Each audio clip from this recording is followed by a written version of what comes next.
Greetings from the Philippines to the world. We are on Facebook Live on Eagle News and also on our streaming site, eaglenewslive.com. Watch us on our YouTube channel at Eagle News. I am Cesar Vallejos. Welcome to Open for Business. Join me discover the latest news and information in business around the world. Stay ahead of the curve from vision to action. Marketing is said to be at the heart of business success. It is marketing that pumps up revenues for our companies, enabling organizations to continue the various aspects of their operations. Marketing involves an array of functions from research, branding, advertising, public relations, digital, data analysis, customer service, and corporate communications.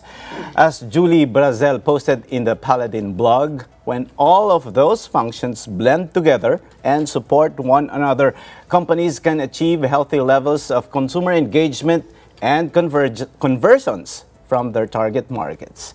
Today, we will learn why marketing is so important in a business organization from no less than the executives behind the publicly listed Filipino oil and energy company that was recently hailed as the Marketing Company of the Year at the 40th Agora Awards organized by the Philippine Marketing Association.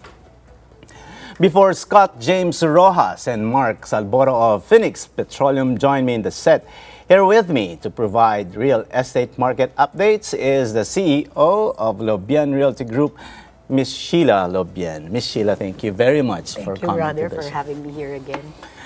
We've seen in the news that you have already reported a lot of, which are very significant updates on the real estate market.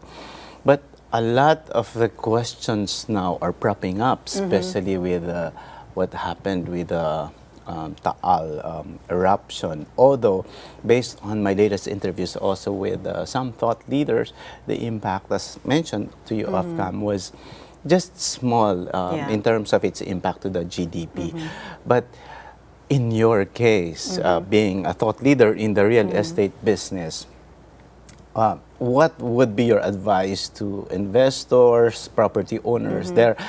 We don't want to scare them, but is this a time for them to hang on, to keep their properties or to buy or sell? But again, it's good that we hear the latest news that the level 4 was already reduced to level 3, and I think everything is going back to more normal. Your outlook, Ms. Sheila.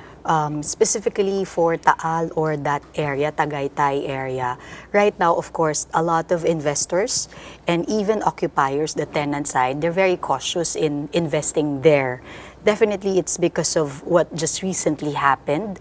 Real estate there was heavily affected. However, outside that area, it's still very normal, business as usual. And as I've shared in our earlier report, the real estate market in the Philippines, they're primarily focused in the main CBDs, the commercial business districts, and Tagaytay is actually outside of that. So the main business areas are still doing very well. The investors are still okay doing business. Companies are still expanding and growing. So the next issue that we have now is actually this health scare, which you also mentioned earlier. Exactly. Of course, with you, you are one of the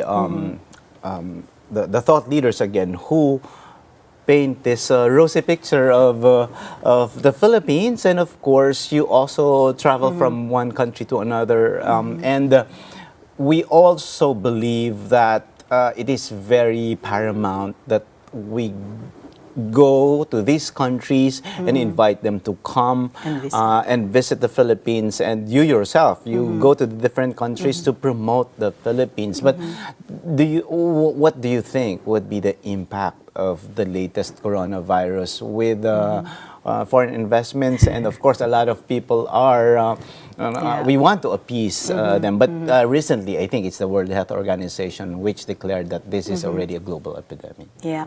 The Philippine real estate market is still so much very positive. Our outlook is still positive. You will see that in the last 8 years, we've had a very high GDP growth rate, and investors will always look at that. anywhere you go, when the GDP growth rate is above 6% or better than that, it means that the country is growing in all industries, in all aspects. So the Philippine real estate market, as it is not really affected with what's happening. Of course, there are some slowdown in terms of decision making because those who are based in China or here in the Philippines, but their headquarters are in different offices in China. Of course, there are some slowdown in terms of making decision whether they'll take their office here, expand or what. But the locals who are here are continuously moving, doing business. We've not seen any companies or clients saying that they'll stop their office expansion or their real estate acquisition simply because of what happened. We've seen some who are now averse or not willing to buy properties or locate their big chunk of their business in the southern part, like near Tagaytay area. But otherwise, everything seems normal, given what's happening right now. It's still very early, I think, to say that there is already a big impact or an impact with what's happening, at least for the real estate market or in the Philippine economy in general. Now, Ms. Sheila, you painted this very, and you reported, as a matter of fact, you reported that 2019 was a banner year for real estate. Yes, yes. Can we sustain that growth? And if yes, if the answer is yes, what will be the key drivers to sustain the growth of 2019? So 2019, we've said, was one of the best, if not the best years for the real estate market, simply because aside from the call center industry, the outsourcing industry, who is primarily driving the whole economy.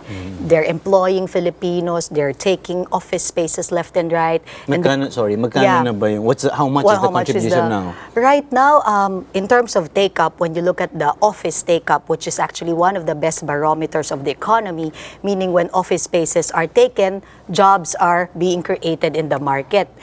These companies will not lease if there are no jobs to be created, right? Yeah. So when the demand is high, it means that there are companies who are investing in the Philippines and really growing their business here. So last year was actually the highest at 1.1 million square meters of office spaces. So that's a lot. That's like 2 mega malls taken in 1 year. Wow. New contracts signed and paid. So that's the kind of business office economy that we have in the Philippines.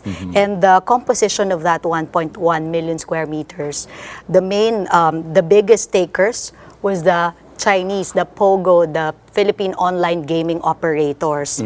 They pass now. They're the biggest now in terms of demand. And second is the call center, the BPO industry.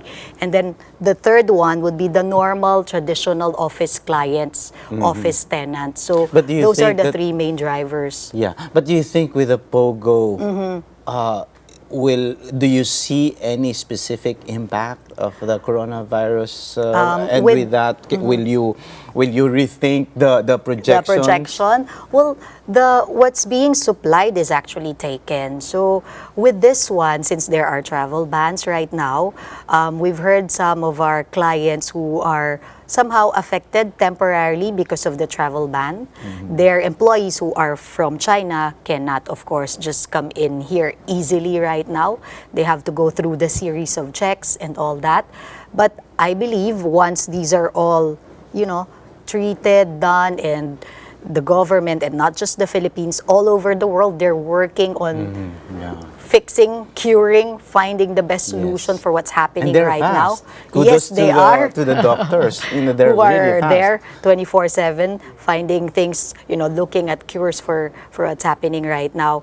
Temporarily, yes, there will be some effect, but I believe in the long run it will continue. The market is still very healthy.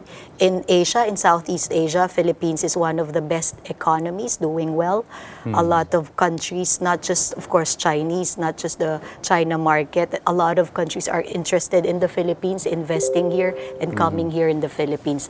Simply because we have the population, big population, very young population, English speaking, and therefore they can easily expand, do business here. And I believe that's why your next guest will talk to you about marketing and their growth and all that.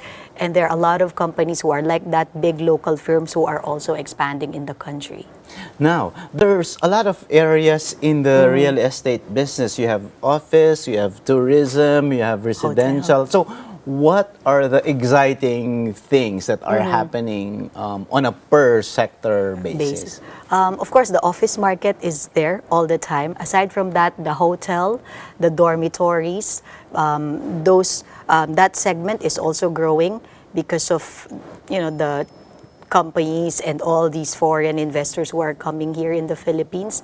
The provincial areas, they're growing also. The mixed-use developments outside Metro Manila, because as I've shared before, the government would like to decongest Metro Manila and put urbanization outside Metro Manila and into the provinces. That's why we see, other than Cebu, Davao, Cavite, Laguna, Bulacan, Pampanga, Clark, all those areas near Metro Manila are also flourishing. And that's also driven by a lot of build projects are happening. And Yes. that's great for the Philippines to, of course, to travel, to make travel easier. Transferring of goods from one place to another. And that would fuel not just the real estate business, but all the other sectors in the Philippines as well. Now, you mentioned that the growth will not be concentrated in Metro Manila alone. So, are you seeing what specific areas of the Philippines, especially, of course, we wanted to decongest Metro Manila. So, of course, I think some of the guests, informed me that Clark is really something, and it's everything's happening in Clark, very also in busy. Davao, in Cebu. What other areas, also in Bulacan? What's happening in these regional areas? Why is there such a boom in terms of real estate? Well, number one, land in those areas are still affordable compared to the main CBDs. So if you're a big developer, you can still expand, buy big chunks of properties in those areas and make mixed-use developments. That's one of the best trends that we're seeing, and it's growing everywhere. When we say mixed use, in one area you'll have the office, the residential, the hotels, the schools, the malls, so that you don't have to go away. You're just in one area and you'll find everything there. It's like a work, live, play type of environment, like what you see in BGC. They're trying to replicate that all over the Philippines. And the big developers, the big players of the Philippines are doing that in provincial areas. And one of course, the drivers, once the BPO, the call centers are in that area, then all these developments are also coming in. So when there is an office because of the call center or the BPO market, of course, they'll need hotel, they will need a hospital there, the malls, and it will be eventually a vibrant area. And that's what we've seen in Cebu, in Davao now, of course, because the current administration is focusing a lot of projects in Davao. But near Metro Manila, as I've shared, Pampanga, Clark, Bulacan, Cavite, Laguna, those are all growing, and because it's very accessible by land also from Metro Manila. Okay, now, Ms. Sheila, there's you mentioned about this work, play, live type of concept. Is this one of the trends of real estate, and how should developers, adapt to the changing consumer behavior? So unlike before, you just have an office and you don't care whether a Starbucks or any fast food chain is down below. What aside from that, what are the trends now that is working? That one will continue. If you travel also in the first world countries, those are the things that they already have in place, and it's happening here in the Philippines. It's creating communities that's sustainable, meaning you will love to live in the area because everything is near you. And with the traffic that we have now, you don't want to travel from Quezon City to Alabang, right? Or from Quezon City to Yes. Makati. If you can just stay in one area and have everything there, then better for you. You will have a better life. The quality of life will be better, and you'll save a lot of time, right? You don't want to be traveling Yeah. 4 hours a day, going to work, and then going back home. So, and that is why it's better to have that mixed-use development right. wherein you can, livable city. You will be happy where you are because everything is in place. So, as I've shared, no, the hospital, the school, the hotels, place of work, place of recreation and entertainment should all be like in one area, and it will save you time, traveling time, and all that, and you'll have a better quality of life too. Oh, perfect. Now, Ms. Sheila, there's a lot of entrepreneurs, small and medium enterprises who are watching us.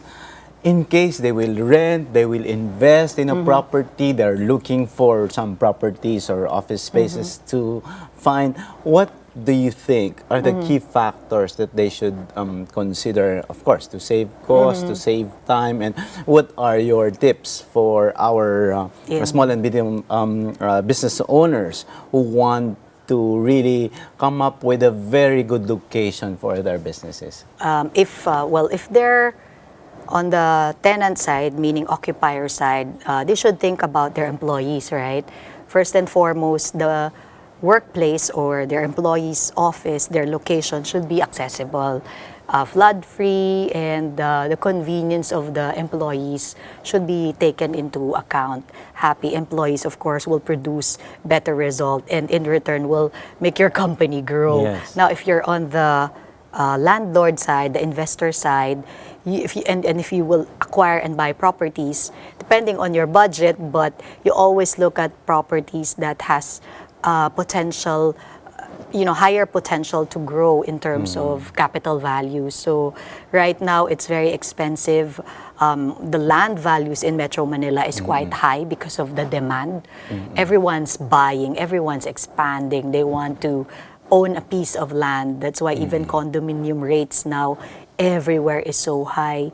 Not just locals are buying, but foreigners as well, right?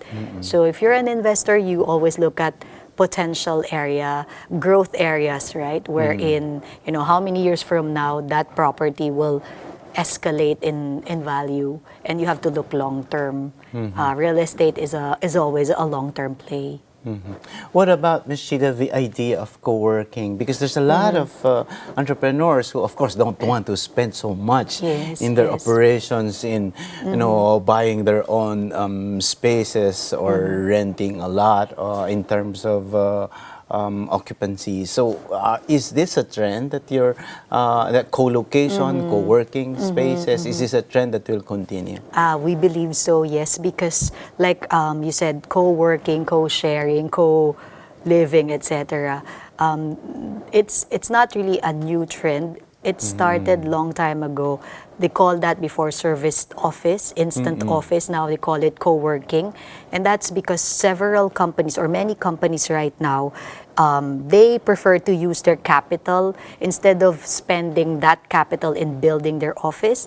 They'd rather spend that, in other growing their business or with their spending that to their people. So now that co-working, instant office is growing because it's strategically located in the prime CBDs, in areas that are accessible, flood-free, etc. And if you're a company or a small business, it's easier to go there because you'll have the office instantly.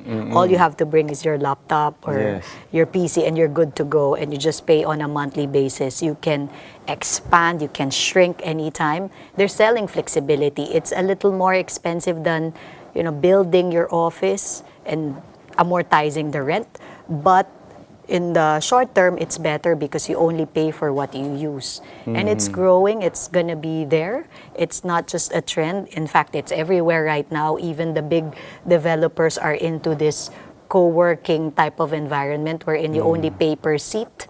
And if Yeah. you can just, you can use it for a month, for a year, depending on your project. So it's good for foreign companies who are just entering the Philippines to test the water.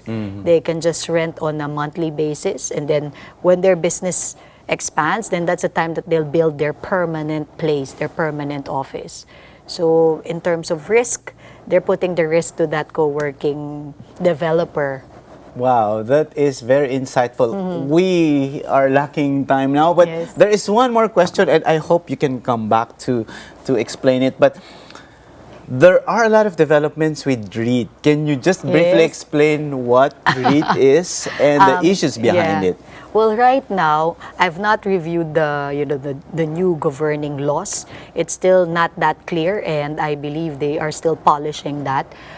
But I think it's good because Maybe if you can the real estate define- investment yes. trust is something that the first world countries have, that we want to have as well, because we are a mature market now. A lot of developments have happened in the Philippines. We have malls, hotels, shopping center, offices. So they're putting the real estate assets into a like stock, right? So it's like you can already have a Yes. piece of that. So I don't from have to a be rental income. Lucio Tan or Henry C. to And you can be have a part, of the it. property. Yes, so it's Okay. like Anyone playing in can- stock Okay. market. So, but there, of course, you have the rental income there, guaranteed by the contracts, of course, the leases of the companies in these big malls or big office spaces. And usually the contracts are between 5 to 10-year leases. So it's a very stable, somehow investment. However, the returns and all that, I think they're still finalizing that. But I believe it's good. It's good for the big investors, the big players, because it's one of the easiest ways to get capital, right? To get yes. capital from the public and reinvest that and grow their business. And at the same time, it's also good for the locals to have access to this big projects, quality real estate developments that are backed by long-term leases. So they're stable and all that. Well, how it will be implemented is another story, which we still have to study, because there are tax implications and rules and all that. So maybe next time when we come back, we'll know more deeply about the real estate investment trust. But the fact that it's already starting in the Philippines, that's a good sign. Philippines is really growing. That is perfect. We cannot let you go before without you giving tips to entrepreneurs. Entrepreneurs. Yes. Okay, I'm an I know entrepreneur that myself. you are entrepreneur yourself and one of the most dynamic lady CEOs of the country. Your camera is there. All right. My advice, you have to know your numbers very well. Business is all about taking risk and analyzing the market. But if you love what you do, if you like what you do, I know you'll find time to study the market, your business, and therefore you'll be able to come up with either a product or a service that will have value and people will, of course, buy or will get, because it's something that will help them grow their business as well. It's all about creating values, right? Creating something that your clients will like, will love, and will need. Otherwise, they will not buy from you. Lovely words from Sheila Lobien, CEO of Sheila Lobien Realty Group, or LRG. Open for Business will be back. Scott James Rojas and Mark Salboro of Phoenix Petroleum will join me in the set. Stay with us. Thank you.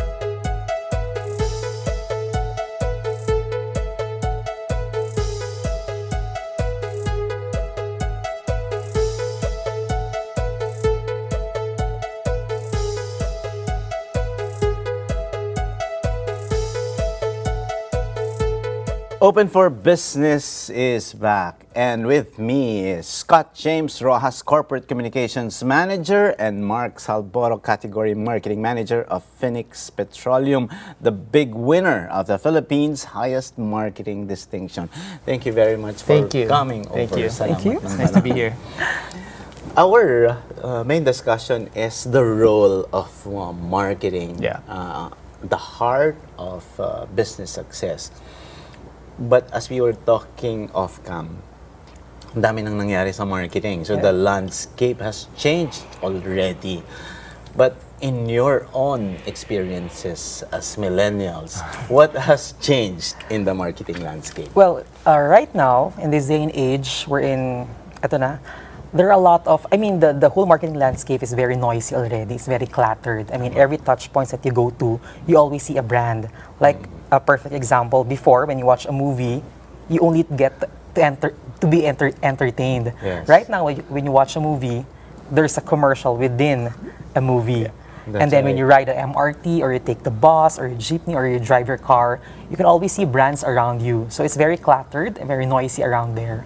Yeah, Okay. and of course, the platforms that we pursue are also a lot more different. It's all about digital now, and like before, for example, one angle that we can take a look at is before you can just have a celebrity endorser. That's right. The- That's the only way to go before. If Yes. you want your brand to be famous, Yes. get a celebrity. Yes, the one who appears on TV, in movies, the traditional celebrity.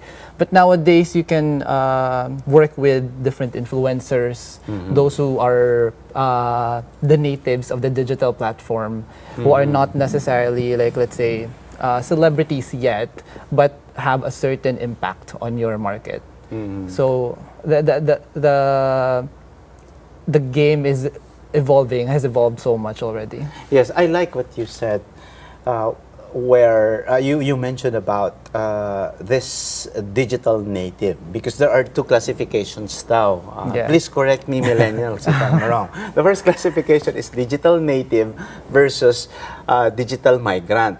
Siyempre, halata naman kung sinong digital migrant. So, kami, we learn, Yeah. the digital tools. But in your case, you were somehow, and even the ones who are very, younger now, Younger, they're yes. the ones who were born with smartphones already. So the question is, in your experiences, how do you market to both digital natives and digital migrants? Is there some kind of segmentation that Yeah. you do? Kunyari, yung lubricant na to, ay talagang ito, the decision makers, the buyers are not necessarily digital natives, so Yes. the language would be different. Yeah. So what's your thoughts on addressing these two distinct markets? Yeah, I think it is important to delineate the markets that you have, because there are a lot of brands who cater to both. So you don't neglect the digital migrants, as you mentioned. You also cater to them separately, but at the same time, you also prepare something different for this other segment. If I may add, it depends upon your target market. Who do you want to talk to? If these are basically millennials and the Gen Z, Yeah. you go digital. But if you want to cater to another segment or both of those market, mga baby boomers, you go digital and traditional. Yeah. Also here in the Philippines, it depends upon the area of where you wanted to sell your product. If you want to focus on the CBDs or like Manila, Cebu, and Davao, where in digital, I mean, people have access to the internet, to smartphones. You can do more on digital. But if you wanted to cater those rural or provinces, you still need to go traditional to reach those kinds of markets. So it's still important to do below the line activities, Okay. above the line, So and hindi through pa the line. dead yun? No. Hindi pa. It's not dead yet. So we still see flyers, we Yes. still see Yeah. brochures. Yeah. Pero sabi nila, sino nagbabasa nun? Depends Believe- on the area. Yeah, believe it or not, meron pa rin talaga. Like, it really depends on the kind of promo and who you're targeting. And by who, I mean, in terms of demographics, location. Because the beauty of today's industry is I think we have the resources to narrow it down. Like, a certain product is being marketed differently in Manila and differently in, like, Sorsogon or some other part of the country. Tama. Okay.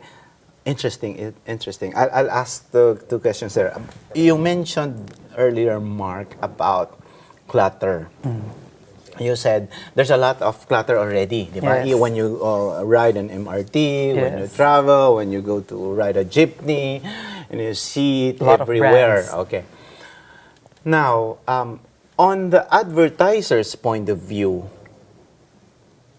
how do you decide where you want your clutter to be? Okay, di ba, the reason why naman, there's a lot of clutter because a lot of A the lot of- advertisers yes. will think, okay, Yeah. that's the strategic area. Or Yeah. do we put our clutter or a material in that clutter? So, is there a parameter that you see na dapat andun kami? Dapat andun yung makikiclutter kami doon. How do you assess that? Depends upon the target market. For example, your target market is the millennial segment. Okay. So, where you want your brand to be seen by these millennials? So, where do they go? Where do they party? What kind of transportation do they use? Okay. Do they drive their cars? Do they ride the MRT? Or do they take the Grab? So, those kinds of questions you need to answer for you to know where your brand should be. Yeah. So if the market loves Netflix or they want to hear Spotify, Yeah. you know where your brand should be. I see. Interesting. Now, in your case, as a follow-up question, you said a marketing technique should depend on where they are. If they're in Cebu, Yeah. you use a different language. In your Exactly. case, does this happen so often wherein you come up with very customized marketing strategies for a specific region? And in terms of its implication on budgets, talagang parang sabi niya, ay, iiwasan namin tong national na to kasi Yeah. national tipid tayo at Yeah. pag regional pa baka magdagdag. What are your considerations there and how often do you do this?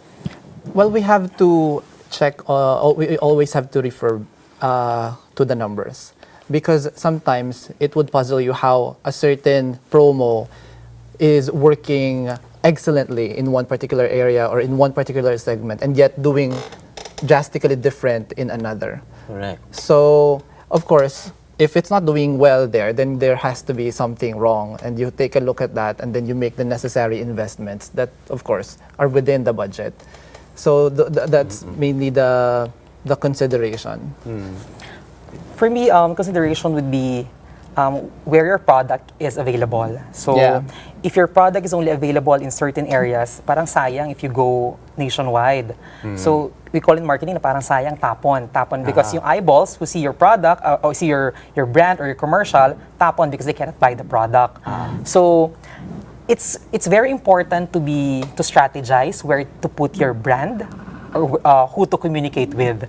So like for example, there's a festival happening in Cebu and you have a presence in Cebu, you spend on communicating to that kind of segment or to that area. Yeah. I see. Okay, now, speaking of, looking at those eyeballs, as you mentioned, siyempre maraming clutter na naman yun. So, how do you stand out from competition? Okay. So, it depends on the material that you have. Kasi iba-iba naman Yeah, yun. It correct. could be Yeah. print, it could be a brand activation, Yes. it Yeah. could be on Billboard. television, Yeah. billboard. So, what are the essentials now? Kasi, when I had hair, so, before, the bigger the font is, I think, the more strategic it will be. Or before, you have to, tell a lot of things in it, for you to get the message across. Yeah. And also before, you have to somehow immediately tell about the product. For you to address the market. But when I see it now with the millennials, you can come up with an image that is exactly not related to your product. Yeah. So the question is, how do you stand out in the competition? Okay, how do you stand out in the competition? Number one is make your product stand out among the rest. What is special about your product that you wanted to offer to the market? Like for example, a mug. We all have 3 mugs, but why this specific mug? Is it because of the color? Is it because of the price? Is it because of the place where I bought it? Or is it something that somebody wants or a lot of people wants it, so that I'll buy the product? So that's one about the product. Second is you should have a single messaging of who you are as a product or as a brand. For example, we are a cool brand. You should be very, very consistent in presenting our brand to the market. We will always be cool. Kasi some product or some brand, parang halo-halo, di ba? Yung parang sometimes they're cool, sometimes they're not, sometimes they're fun, sometimes they're very serious. So it's confusing the market. Yes, Yeah. it's confusing the market. So that when people see your product, if you want it to be fun, they will always see, oh, this product or this brand is a fun brand. And I'm a fun person, so I want to be affiliated with that kind of brand. So you should always have a single messaging of how you communicate your brand to the market.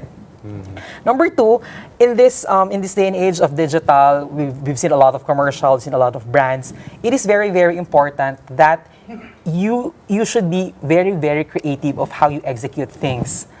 Diba, uso ngayon yung mga, we call it viral. Yeah. Bakit siya nag-viral? It's because people find it amusing. People find it entertaining. So, for you, dapat yung brand mo should not be boring. So, you should be very, very creative on how you present your brand. People would always look for something new in a brand or something new with your campaign.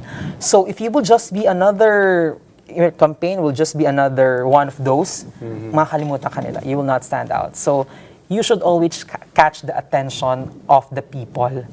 And especially in this day and age, when they see something nakakaiba, they take a photo, post in social media, and a lot of people will already see and know who your brand is and what are you doing. Yeah, I have The a brand. question on follow-up question on that, but I'd like to get your thoughts on there, Scott. Yeah, to support Mark's point, I think the thing about clutter is if you're going to join the clutter or the bandwagon, then you Be the might as best. well the best, or you have to do something to stand out. Yes.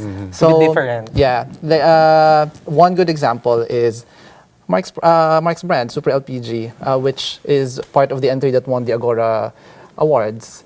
Like before we came into this industry, there were already brands that have established themselves as heritage brands. Heritage brands have been in the market, in the Philippine market for the longest time. Yes, for the ganda longest pa ng time. tawag, heritage brand. Okay. Yes. It's like what they call in IT sometimes it's legacy. Yes, Yes. true. So Yes. legacy and heritage brand. So these are the brands that your parents have been using and then Correct. pass it on to your parents and then Correct. Okay, sige. Okay, go ahead. Generations. Generation. They've lasted for generations. So then here we are, a new brand, relatively unknown to many. So we had to, because with these other brands, I think they would pursue like the families and those markets. But in this case, we went the different route and went for the millennials, the newly independent, urbanites, and yuppies. So that sort of set us apart in terms of market share. So But okay, sorry. But when you did that, how do you relate that to the product? Are they necessarily using that specific product? Because when we talk of LPG, tama Yeah, ba? Yes, yeah, yes. yeah. You know, normally your thought idea is, The hey, mother. ito, nanay lang The yan." mother, Yes, Oo. yes. So in your case, are you looking at them as consumers or as influencers there? Because like say for example, and sorry, I have my 17 and 22-year-old, and sometimes they are influencers. They tell You me what- yeah. or you or their mother, Yeah. sabihin nila parang not that, pangit yan. Yeah. Or sometimes we don't even ask why pangit. Sometimes we're blind na okay. He wants that. Recommend It's it. called the pester power. I like that. Sige, I'll write that down. Pester power. Yeah. Now, going back to that question, ganun ba? Did you think of them as consumers or influencers? for us, for the brand, Yeah. when we were starting to build the brand, we tried to look for a different kind of market where we want to talk to. I mean, because of course, the parents, the heritage brands, they're already using heritage brands. Yeah. They've been using these brands for the longest time, and it's very hard for us to compete with these kinds of brands, especially when a lot of considerations, network, cost, of course, the budget that you need to spend for advertising to let your brand known out there. So what we do is that we look for an entirely different market. So we are talking for an entirely different market. So these are millennials. So parang when we started it, parang people are asking, why millennials? Yeah. It's because there is an entirely different market out there, which are millennials, that other brands are not talking to. So, Pero, again, the question is, There's- consumer ba sila Yeah. or are they influencers? They are consumers, I think. Consumers. Just because they don't have a family of their own doesn't mean they're not cooking. They yeah, just have yeah, a yeah. different motivation. Like for example, some do it for the gram, for Yes. Instagram, nagluluto, ganyan. or some do it to be healthy. Like to for be healthy, example, yes. yeah, you go to the gym, you wanted to lose weight, you need to be healthy. You prepare your own food for the week. Yes. Oh yeah, well, that's a good insight because, of course, according to Miss Sheila, also when she guested initially here, she was telling us that, you know, the millennials have now a higher purchasing power. They That's true. invest in That's true. condominium units Yes. Yeah. and they invest in paintings. Di ba? Kasi parang, oy, may lalagay na. Di ba? Yeah. Before, True. it was the heritage brand owners who invest in paintings, but now they are slowly going into that. Okay. My question there again now is that related to your is standing out in the competition. It is critical that you have to define market positioning. Of course, when you do that, you know, how do you define market positioning, and then how do you execute it? Okay. Like what I mentioned a while ago, the brand that we have, the Phoenix Super LPG, we are talking to an entirely different market. So that's where we wanted to position our brand. Yeah. So when we do the perpetual positioning, we look into our competitors. What are their messaging? Who are they talking to? And what is their brand personality? Yeah. So us, marketers or brand people, do we want our brand to be like them, or do we want to stand out in the Yeah. market? So that's where you do the positioning, where we wanted our brand, or where do we want to lead our brand to. Yeah. So we are talking to an entirely different market. So before, when I was in college, we call it the blue ocean strategy. Yeah. So everybody's in the red ocean, Yes. talking to the same market. You know, parang red siya kasi bloody na. Everybody was eating each other. So we created an entirely different market, which is called the blue ocean. Yeah. So dito, mag-isa lang kami nakikipag-usap. So Yeah. entirely different market. Aside from considering the strategies of your competition, I think it's also about creating a niche for yourself and Yeah. figuring out a need that's not being served or it is being underserved. In this case, like there's this group of or this segment of the market that's not really being addressed, then why not see its potential and maybe we can serve that market and cultivate that market for ourselves. Oh, that's lovely. But I cannot help but, you know, think of this idea na sa industry ninyo, it's so, you know, the competition is very fierce, di ba? Yeah. We know of the big brands Yes. already in the Yeah. market. So, what I'm thinking now is, Scott and Mark, kung gano'n sila kalaki, di ba nila naisip yun? Imposibleng hindi naisip yun. So, is there such kind of thinking where, hindi pa nila nakita yan, wala pa yan, pwede ba? Because it's so, the competition is fierce, it's very elaborate in terms of addressing those specific markets. And then Yeah. you mentioned about market niche. With that market niche, definitely the marketers with competition would have already thought of that. So how do you really define and look at that segment of the market, and what made you decide to really go through that, you know, and penetrate that market? Okay, like what I mentioned a while ago, it's all about the positioning of your brand. Okay. So you look into the brand personality of each brand. Who are they talking to? So, like what I mentioned kanina, parang there's no such thing as one size fits all. Okay. I mean, a certain product cannot be consumed by almost everyone. That Yeah. is right. You should always have a certain segment that you wanted to talk to and to target to. So that's where we had a chance to position our brand into a different area wherein they are not targeting. So that's where we put our brand. That's where that's our target market. That's where what we are targeting right now. Yeah, and also I think it's also important to look inward and really establish your identity. in our case, we're new, so that's something that we interpret as something positive. So we're new and innovative, We're and very young. Yeah, or young. A Filipino yes. brand. Yeah, exactly. that naman that tayo. because the big players now are not homegrown.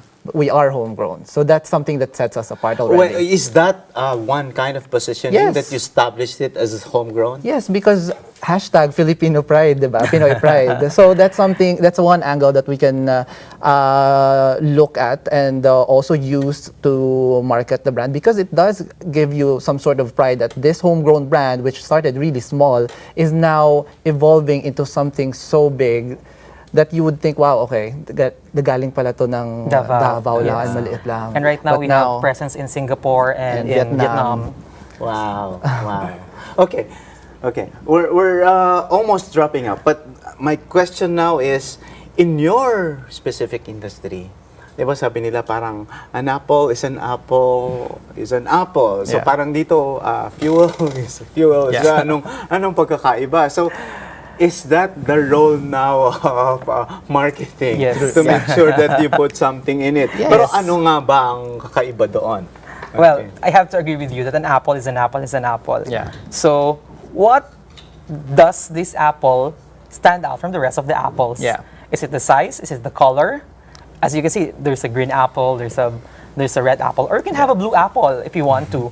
So that's the role of the marketing. Yeah. And what makes this apple stand out? Does it come with a free another apple or a free orange? Yeah. Things like that. Yeah, and Okay. also, that's a good point, no, that an apple is an apple and is an apple. But how is the apple being offered to you? What is the wrapper that it comes with? So that's the big thing now with marketing. It's all about customer experience. customer It's not just about the product itself, but how the product is being given to you. After it's given to you, what sort of interaction do you have with the brand? Yes. So it's not just about that particular product anymore. It's the whole experience. total. Yes. Wow, interesting talking with millennials. Okay, you won the Philippines' highest marketing Yes. distinction, which is marketing Company company of the year. Yay. In your in your short assessment, why did you win the award? Scott? The award is actually based mainly on the innovations that the company has developed in the last year or so. So I think that's one angle that we really wanted to emphasize. Like Mark said, we're new, we're Filipino, and we also wanted to highlight innovation. So based on the last marketing campaigns or the most successful For marketing 2019. campaigns that we did, actually, yeah, for the last 2019. for 2019. 2019 and also for 2018. Okay. That means so much to us. The process of introducing something new and sort of disrupting the market. I think that's really what pushed us to where we are now. Yeah, it's That's making perfect, it's Mark. making ourselves stand out and Yeah. being different with the others. That's what pushed us to innovate Yeah. with the products and the offerings and the promos that we do. Wow.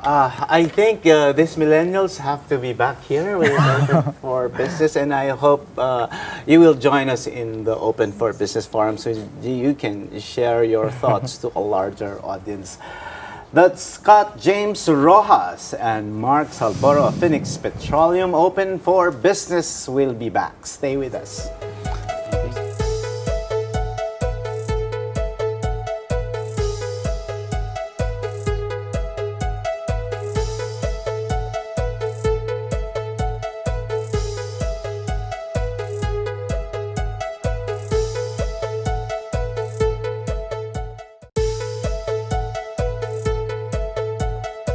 Open for Business is back, and the term of the week is remarketing. According to Google Ad Support, remarketing is a way to connect with people who previously interacted with your website or mobile app.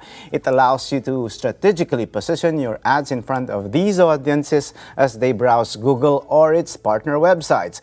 thus helping you increase your brand awareness or remind those audiences to make a purchase. Whether you're looking to drive sales activity, increase registrations, or promote awareness of your brand, remarketing can be a strategic component of your advertising. And our word of the week is from Jay Bear. He said, "Content is fire, social media is gasoline."